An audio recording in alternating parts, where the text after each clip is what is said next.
Hello guys, welcome to Infosphere. आज हम BLI 221 block 1 unit 1 के टॉप 20 मोस्ट इंपॉर्टेंट क्वेश्चंस देखने वाले हैं जो इग्नू टर्म एंड एग्जामिनेशन में बार बार पूछे जाते हैं। मैं सिर्फ क्वेश्चन ही नहीं बताऊंगी बल्कि हर क्वेश्चन का 1 या 2 लाइन में शॉर्ट आंसर भी बताऊंगी ताकि आपको रिवीजन करने में आसानी हो। मतलब एग्ज़ाम के लास्ट टाइम में ये आप वीडियो देखकर एग्ज़ाम में लिख सकते हैं क्विक रिवीजन के लिए। तो सबसे पहले देखते हैं question 1। What is Information Society? Explain its characteristics. Information society वो सोसाइटी होती है जहाँ इंफॉर्मेशन सबसे वैल्यूएबल रिसोर्स होती है।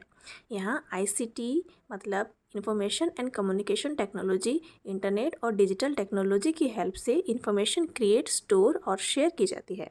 तो दूसरा क्वेश्चन है what is knowledge society? Explain it's characteristics. ये थोड़ा ज़्यादा इंपॉर्टेंट है। इसका आंसर है नॉलेज सोसाइटी में सिर्फ इन्फॉर्मेशन कलेक्ट ही नहीं की जाती बल्कि उस इन्फॉर्मेशन को यूज़ करके नया नॉलेज क्रिएट किया जाता है।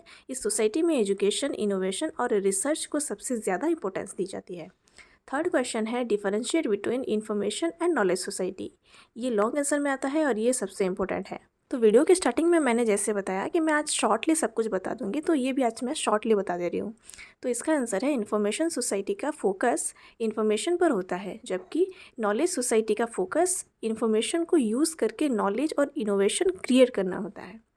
अब देखते हैं नंबर 4 वाला question. Explain the evolution of libraries. Libraries पहले सिर्फ बुक रखने की जगह थी, लेकिन आज library digital resource, e books, database और ऑनलाइन सर्विस भी प्रोवाइड करती है। हम नेक्स्ट क्वेश्चन में आते हैं number 5। Explain the function of libraries. Answer है लाइब्रेरीज़ का मेन फंक्शन यूज़र को इन्फॉर्मेशन प्रोवाइड करना, एजुकेशन को सपोर्ट करना और रिसर्च में हेल्प करना और नॉलेज को प्रिजर्व करना होता है। नेक्स्ट हम देखते हैं question number 6। Discuss the role of libraries in modern society. मतलब मॉडर्न सोसाइटीज़ में लाइब्रेरी का क्या फंक्शन है, इसको हमें डिस्क्राइब करना है। Libraries mainly student, teachers, researchers और कॉमन पब्लिक सबको इन्फॉर्मेशन प्रोवाइड करती है, एजुकेशन को सपोर्ट करती है, रिसर्च में हेल्प करती है और डिजिटल रिसोर्सेज भी प्रोवाइड करती है। इसे अगर हम एक लाइन में याद रखने की कोशिश करें तो library is the knowledge hub of modern society. इसको रट लीजिए आप। फिर देखते हैं नंबर 7 वाला question. Explain the role of ICT in library. तो इसमें पहले ये जान लीजिए कि ICT का फुल फॉर्म क्या है। ICT का फुल फॉर्म है information and communication technology. ICT की वजह से लाइब्रेरी डिजिटल हो गई है। अब बुक्स सर्च करना, ई बुक्स पढ़ना, ऑनलाइन जर्नल्स एक्सेस करना और लाइब्रेरी को मैनेज करना बहुत ईजी हो गया है। ICTs makes library service faster, easier and more accessible। ये एक लाइन को आप याद रख लीजिए। नेक्स्ट हम देखते हैं question number 8। Explain the factor determining the arrival of information science. मतलब इसमें ये कहा गया है कि ये फैक्टर्स बताइए जिससे देखकर हम ये पता कर सकते हैं कि इंफॉर्मेशन सोसाइटी आ गया है।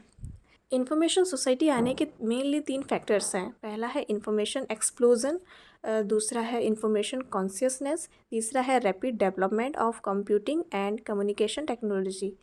इन 3 फैक्टर्स की वजह से ही इंफॉर्मेशन सोसाइटी का डेवलपमेंट हुआ था। अगर आप ये सब अच्छे से पढ़ना चाहते हैं तो मेरे प्रीवियस वीडियोस देख लीजिए, मैंने वहाँ पर बहुत अच्छे से समझाया है इन सब टॉपिक्स को। नेक्स्ट आते हैं हम क्वेश्चन नंबर 9 पे। Explain the 5 perspectives of information society. Actually information society को बहुत विद्वानों ने डिफरेंट पर्सपेक्टिव मतलब बहुत सारे डिफरेंट नज़रिए से देखा था। किसी ने कहा था कि ये ऑक्यूपेशनल पर्सपेक्टिव से है, किसी ने कहा था ये एजुकेशनल पर्सपेक्टिव से है। ऐसे ही 5 पर्सपेक्टिव मेन हैं, जैसे टेक्नोलॉजिकल, इकोनॉमिक, ऑक्यूपेशनल, स्पाटियल और कल्चरल। बस इनके नाम याद मत कीजिए, हर पर्सपेक्टिव का मीनिंग भी समझिए क्योंकि एग्ज़ाम में एक्सप्लेनेशन पूछा जा सकता है। इसका नाम नहीं, बस ये सब आप मेरे वीडियोस में देख सकते हैं, बहुत अच्छे से मैंने पढ़ाया है। अब चलते हैं क्वेश्चन नंबर 10 पर। Explain Peter Drucker's view on knowledge society. Peter Drucker एक फेमस मैनेजमेंट थिंकर थे। उन्होंने कहा था कि आज की सोसाइटी की सक्सेस इंस्टीट्यूशन पर डिपेंड करती है, जैसे स्कूल्स, कॉलेज, हॉस्पिटल और लाइब्रेरीज़। अगर ये इंस्टीट्यूशन अच्छे से काम करेंगे तो सोसाइटी भी डेवलप होगी। और उन्होंने ये भी कहा था कि नॉलेज वर्कर्स ही नॉलेज सोसाइटी के सबसे बड़े स्ट्रेंथ होते हैं। ये पॉइंट एग्ज़ाम में बहुत इंपॉर्टेंट है। इसका मतलब मैं सिंपल में ये समझा देती हूँ कि अगर स्कूल्स में अच्छे पढ़ाए जाएंगे तो हमारे स्टूडेंट्स अच्छे ब्राइट बनेंगे। अगर हॉस्पिटल्स में अच्छे ट्रीटमेंट किए जाएंगे तो सारे मरीज़ ठीक हो जाएंगे। ऐसे ही इंस्टीट्यूशन के काम पे डिपेंड करता है हमारा सोसाइटी डेवलप करेगा या नहीं करेगा। अब आते हैं क्वेश्चन नंबर 11 पर। Explain Daniel Bell's concept of post industrial society. Daniel Bell एक फेमस सोशियोलॉजिस्ट थे। उन्होंने कहा था कि फ्यूचर की सोसाइटी फैक्ट्रीज और इंडस्ट्रीज से ज़्यादा नॉलेज और सर्विस पर डिपेंड करेगी। यानी पहले इकोनॉमिक का फोकस इंडस्ट्रीज़ पर था, लेकिन अब एजुकेशन, इंफॉर्मेशन, रिसर्च और टेक्नोलॉजी ज़्यादा इंपॉर्टेंट हो गई है। एक लाइन याद रखिए, post industrial society is based on knowledge and services, not industries. अब चलते हैं क्वेश्चन नंबर 12 पे। What is modern society, explain it's characteristics. ये सबसे ज़्यादा इंपॉर्टेंट है। मॉडर्न सोसाइटी वो सोसाइटी होती है जो साइंस, टेक्नोलॉजी और डेवलपमेंट पर बेस्ड होती है। इसके मेन कैरेक्टरिस्टिक्स हैं नॉलेज का यूज़, एजुकेशन का इम्पोर्टेंस, अर्बनाइजेशन, इंडस्ट्रियलाइजेशन और बेटर कम्युनिकेशन। शॉर्ट में याद रखिए, मॉडर्न सोसाइटी का फोकस प्रोग्रेस और डेवलपमेंट पर होता है। अब चलते हैं क्वेश्चन नंबर 13 पे। What is the post industrial society, explain it's characteristics. Post industrial society वो स्टेज है जहां मैन्युफैक्चरिंग से ज़्यादा इंपॉर्टेंस सर्विस सेक्टर और नॉलेज को दी जाती है। इसकी कैरेक्टरिस्टिक्स हैं नॉलेज बेस्ड इकोनॉमी, आईसीटी का यूज़, स्किल्ड प्रोफेशनल्स, रिसर्च और इनोवेशन, और इंफॉर्मेशन का हाई वैल्यू। अगर वन लाइन में इसको भी आप समझना चाहते हैं या जानना चाहते हैं तो knowledge is the main resource of post industrial society. इसको याद रखिए, आप पूरा आंसर लिख सकते हैं।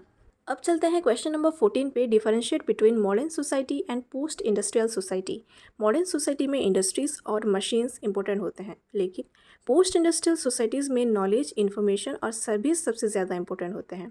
Question number 15। Define library and explain the objectives of library. ये तो आप समझ गए होंगे, लाइब्रेरी को डिफाइन करना है और उसके ऑब्जेक्टिव्स को लिखना है। तो लाइब्रेरी एक ऐसा इंस्टीट्यूशन है जो बुक और इन्फॉर्मेशन रिसोर्स को कलेक्ट, ऑर्गेनाइज, प्रिजर्व और यूज़र्स तक पहुंचाता है।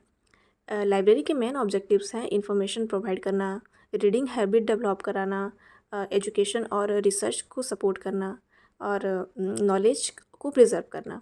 एग्ज़ाम टिप्स, अगर ऑब्जेक्टिव ऑफ लाइब्रेरी आए तो ये 4 पॉइंट ज़रूर लिखिएगा। अब चलते हैं क्वेश्चन नंबर 16 पे। Explain the relationship between data, information and knowledge. ये क्वेश्चन एग्जाम में कई बार पूछा गया है। सबसे पहले जानते हैं कि डाटा क्या है। डाटा का मतलब रॉ फैक्ट्स। जब इसी डाटा को प्रोसेस और ऑर्गेनाइज किया जाता है तब वो इन्फॉर्मेशन बन जाता है, और जब उस इन्फॉर्मेशन को समझकर एक्सपीरियंस के साथ उसे यूज किया जाता है तो वो नॉलेज बन जाता है।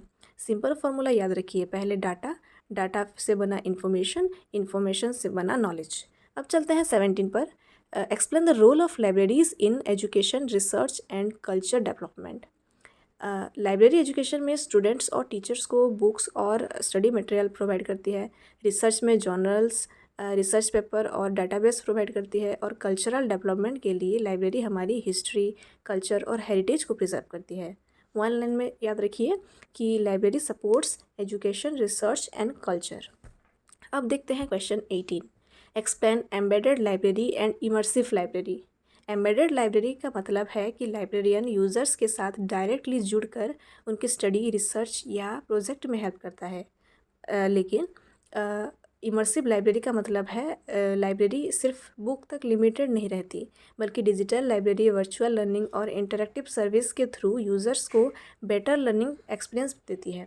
सिंपल ट्रिक में याद रखिए कि एम्बेडेड लाइब्रेरी का मतलब यूज़र्स के साथ डायरेक्टली जुड़ना, और इमर्सिव का मतलब टेक्नोलॉजी के थ्रू बेटर लर्निंग एक्सपीरियंस देना। अब चलता है क्वेश्चन नंबर 19 पे। Explain information explosion, information consequences and information infrastructure. Information explosion का मतलब है इन्फॉर्मेशन का बहुत तेज़ी से बढ़ना, जैसे कि इस सोसाइटी में है, हमारे पास इतनी सारी इन्फॉर्मेशन है कि हम उसे कलेक्ट नहीं कर पा रहे हैं, हम मतलब हमारे दिमाग से ज़्यादा इन्फॉर्मेशंस आ गए हैं। और इन्फॉर्मेशन कॉन्शियसनेस का मतलब है कि लोगों को इन्फॉर्मेशन की इम्पोर्टेंस समझ आना। और इन्फॉर्मेशन इंफ्रास्ट्रक्चर का मतलब है वो फैसिलिटीज़ और सिस्टम जैसे इंटरनेट, कंप्यूटर और कम्युनिकेशन नेटवर्क जो इन्फॉर्मेशन को स्टोर, शेयर करने में हेल्प करते हैं।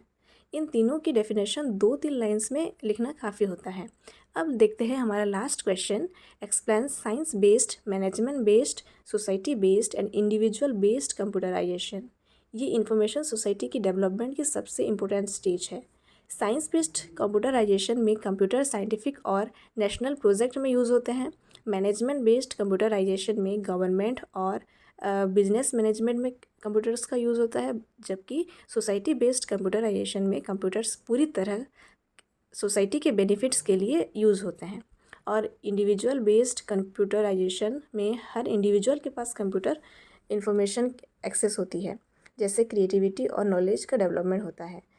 तो गाइस, ये थे BLI 221 ब्लॉक 1 यूनिट 1 के टॉप 20 मोस्ट इंपॉर्टेंट क्वेश्चंस जो इग्नू के टर्म एंड एग्जामिनेशन के लिए बहुत इंपॉर्टेंट है। अगर ये रिवीजन वीडियो आपके काम आई हो तो इसे अपने BLIS फ्रेंड्स के साथ ज़रूर शेयर करिएगा।